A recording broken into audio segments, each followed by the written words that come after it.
ನಮಸ್ತೆ ಮಕ್ಕಳ, welcome back to my channel.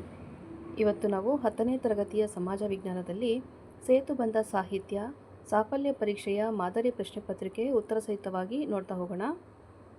ಈ ಕೆಳಗಿನ ಪ್ರಶ್ನೆಗಳಿಗೆ ಉತ್ತರಿಸಿರಿ. ಪ್ರಶ್ನೆ 1. ಮೊಘಲರ ಮತ್ತು ಮರಾಠರ ಆಡಳಿತ ವ್ಯವಸ್ಥೆಯ ವ್ಯತ್ಯಾಸವನ್ನು ತಿಳಿಸಿ. ಉತ್ತರ: ಮೊಘಲರು ಕೇಂದ್ರೀಕೃತ ಆಡಳಿತ ಅನುಸರಿಸಿದರು ಹಾಗೂ ಮರಾಠರು ಪ್ರಾದೇಶಿಕ ಆಡಳಿತಕ್ಕೆ ಮಹತ್ವವನ್ನು ನೀಡಿದರು. ಇದು ಇವರಿಗೆ ಇರುವಂತಹ ವ್ಯತ್ಯಾಸಗಳು ಮಕ್ಕಳ. ಪ್ರಶ್ನೆ 2. ವಿಜಯನಗರ ಸಾಮ್ರಾಜ್ಯದ ಕಲಾ ಕೊಡುಗೆಗಳನ್ನು ವಿವರಿಸಿ. ಉತ್ತರ: ದೇವಾಲಯಗಳು ಶಿಲ್ಪಕಲೆ, ಸಂಗೀತ ಮತ್ತು ಸಾಹಿತ್ಯಕ್ಕೆ ಮಹತ್ವದ ಕೊಡುಗೆಯನ್ನು ನೀಡಿದರು. ಪ್ರಶ್ನೆ 3. ಭಕ್ತಿ ಚಳುವಳಿಯ ಉದ್ದೇಶವೇನು? ಉತ್ತರ: ಸಮಾಜದಲ್ಲಿ ಸಮಾನತೆ ಮತ್ತು ಭಕ್ತಿಭಾವವನ್ನು ಬೆಳೆಸುವುದು ಭಕ್ತಿ ಚಳುವಳಿಯ ಉದ್ದೇಶವಾಗಿದೆ. ಪ್ರಶ್ನೆ 4. ಪುರಂದರದಾಸರ ಕೊಡುಗೆಯನ್ನು ವಿವರಿಸಿ.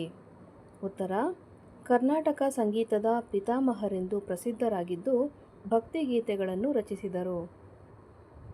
ಪ್ರಶ್ನೆ 5. ಅಂತಾರಾಷ್ಟ್ರೀಯ ಸಂಬಂಧಗಳ ಅಗತ್ಯವನ್ನು ವಿವರಿಸಿ. ಉತ್ತರ: ವ್ಯಾಪಾರ, ಭದ್ರತೆ, ಶಾಂತಿ ಮತ್ತು ತಾಂತ್ರಿಕ ಅಭಿವೃದ್ಧಿಗೆ ರಾಷ್ಟ್ರಗಳ ಸಹಕಾರ ಅಗತ್ಯ. ಪ್ರಶ್ನೆ 6. ವಿಶ್ವಸಂಸ್ಥೆಯ ಪ್ರಮುಖ ಅಂಗಸಂಸ್ಥೆಗಳನ್ನು ಹೆಸರಿಸಿ.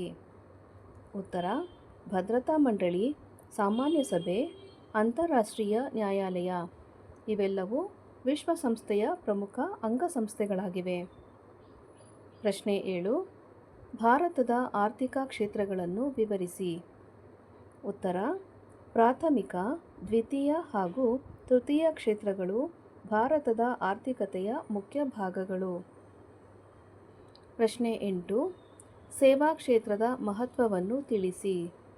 ಉತ್ತರ: ಉದ್ಯೋಗ ಸೃಷ್ಟಿ ಹಾಗೂ ಆರ್ಥಿಕ ಬೆಳವಣಿಗೆಗೆ ಸಹಕಾರ ನೀಡುವುದು ಸೇವಾ ಕ್ಷೇತ್ರದ ಮಹತ್ವವಾಗಿದೆ. ಪ್ರಶ್ನೆ 9. ಕಾರ್ಮಿಕರ ಒಂದು ಮಹತ್ವವನ್ನು ವಿವರಿಸಿ. ಉತ್ತರ: ಉತ್ಪಾದನೆ ಹಾಗೂ ಆರ್ಥಿಕ ಅಭಿವೃದ್ಧಿಗೆ ಕಾರ್ಮಿಕರು ಮುಖ್ಯ ಶಕ್ತಿಯಾಗಿದ್ದಾರೆ. ಪ್ರಶ್ನೆ 10. ವ್ಯಾಪಾರ ಮತ್ತು ಮಾರುಕಟ್ಟೆ ನಿರ್ವಹಣೆಯ ಪಾತ್ರವನ್ನು ತಿಳಿಸಿ. ಉತ್ತರ: ವಸ್ತುಗಳ ಸರಿಯಾದ ವಿತರಣೆ ಹಾಗೂ ಆರ್ಥಿಕ ಚಟುವಟಿಕೆಗಳಿಗೆ ಸಹಾಯ ಮಾಡುವುದು ವ್ಯಾಪಾರ ಮತ್ತು ಮಾರುಕಟ್ಟೆಯ ನಿರ್ವಹಣೆಯ ಪಾತ್ರವಾಗಿದೆ. ಮಕ್ಕಳ, ಇಲ್ಲಿಗೆ 10ನೇ ತರಗತಿಯ ಸಮಾಜ ವಿಜ್ಞಾನದಲ್ಲಿ ಸೇತುಬಂಧ ಸಾಹಿತ್ಯ ಸಾಫಲ್ಯ ಪರೀಕ್ಷೆಯ ಮಾದರಿ ಪ್ರಶ್ನೆ ಪತ್ರಿಕೆ ಉತ್ತರ ಸಹಿತವಾಗಿ ಮುಕ್ತಾಯಗೊಂಡಿದೆ ಮಕ್ಕಳ. ಈ ಒಂದು ವಿಡಿಯೋ ನಿಮಗೆ ಇಷ್ಟ ಆದಲ್ಲಿ ದಯವಿಟ್ಟು ನಮ್ಮ ಚಾನಲ್ನ ಲೈಕ್ ಮಾಡಿ, ಶೇರ್ ಮಾಡಿ, ಸಬ್ಸ್ಕ್ರೈಬ್ ಮಾಡಿಕೊಂಡು ನಾವು ಹಾಕುವಂಥ ಎಲ್ಲ ವಿಡಿಯೋನ ನೋಡ್ತಾ ನಮ್ಮನ್ನು ಎನ್ಕರೇಜ್ ಮಾಡ್ತಾ ಹೋಗಿ ಮಕ್ಕಳ. Thank you for watching. Bye bye.